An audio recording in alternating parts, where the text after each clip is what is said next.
Hi friends, welcome back to my channel Staircase to Spices. ಇವತ್ತು ನಾನು ಮಾಡ್ತಾ ಇದ್ದೇನೆ ಸ್ವೀಟ್ ಕಾರ್ನ್ ಫ್ರೈಡ್ ರೈಸ್. ಮೊದಲು ಕಡಾಯಿಗೆ ಒಂದು 4 ಸ್ಪೂನ್ ಆಯಿಲನ್ನು ಹಾಕ್ಕೊಳ್ಳೋಣ. ಆಯಿಲ್ ಸ್ವಲ್ಪ ಬಿಸಿ ಆಗಲಿ.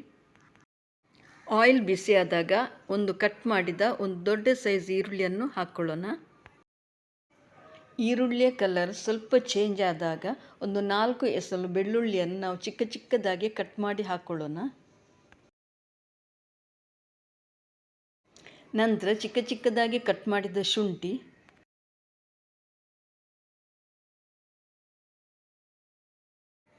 ಒಂದು ಗ್ರೀನ್ ಚಿಲ್ಲಿ ಹಾಕ್ಕೊಳ್ಳೋಣ. ಇದೆಲ್ಲವೂ ಸ್ವಲ್ಪ ಫ್ರೈ ಆಗಲಿ. ಇನ್ನು ನಾವಿದಕ್ಕೆ ಹಸಿ ಬಟಾಣಿ ಹಾಕ್ಕೊಳ್ಬೇಕು. ನಂತರ ಚಿಕ್ಕ ಚಿಕ್ಕದಾಗಿ ಕಟ್ ಮಾಡಿದ ಒಂದು ಕ್ಯಾರೆಟನ್ನು ಹಾಕ್ಕೊಳ್ಳೋಣ. ನಂತರ ಒಂದು 4ರಿಂದ 5 ಚಿಕ್ಕ ಚಿಕ್ಕದಾಗಿ ಕಟ್ ಮಾಡಿದ ಬೀನ್ಸನ್ನು ನಾವು ಹಾಕ್ಕೊಳ್ಳೋಣ. ಇದೆಲ್ಲವನ್ನು ನಾವು ಒಂದು 5 ನಿಮಿಷ ಲೋ ಫ್ಲೇಮಲ್ಲಿ ಬೇಯಿಸ್ಕೊಳ್ಬೇಕು. ಇದು ಬೆಂದಾಗ ಒಂದು ಬೌಲ್ ಸ್ವೀಟ್ ಕಾರ್ನನ್ನು ಹಾಕ್ಕೊಳ್ಬೇಕು. ಈಗ ಒಂದು ಕ್ಯಾಪ್ಸಿಕಮನ್ನು ಹಾಕ್ಕೊಳ್ಬೇಕು. ಇದನ್ನು ಸ್ವಲ್ಪ ನಾವೀಗ ಫ್ರೈ ಮಾಡ್ಕೊಳ್ಳೋಣ.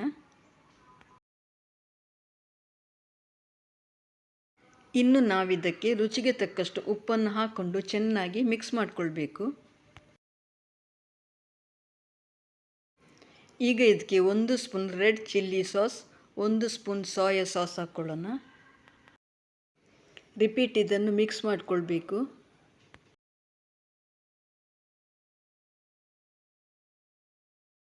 ಇನ್ನು ಇದಕ್ಕೆ ನಾವೀಗ 1 ಕಪ್ ಕುಕ್ ಮಾಡಿದ ರೈಸನ್ನು ಹಾಕ್ಕೊಳ್ಳೋಣ. ಈಗ ಇದನ್ನು ಚೆನ್ನಾಗಿ ಒಂದು ಸಲ ಮಿಕ್ಸ್ ಮಾಡಿಕೊಳ್ಬೇಕು. ಮಾರ್ನಿಂಗ್ ಬ್ರೇಕ್ಫಾಸ್ಟ್ ಇಲ್ಲಾಂದರೆ ಮಧ್ಯಾಹ್ನ ಟಿಫಿನ್ಗೆ ಇದೊಂದು ಆರೋಗ್ಯಕರವಾದ ರೆಸಿಪಿ. ಮಕ್ಕಳಿಗಂತೂ ತುಂಬ ಒಳ್ಳೆಯ ರೆಸಿಪಿ. ಇನ್ನು ಇದಕ್ಕೆ ನಾವೊಂದು ಅರ್ಧ ಸ್ಪೂನ್ ಪೆಪ್ಪರ್ ಪೌಡರನ್ನು ಹಾಕ್ಕೊಳ್ಳೋಣ.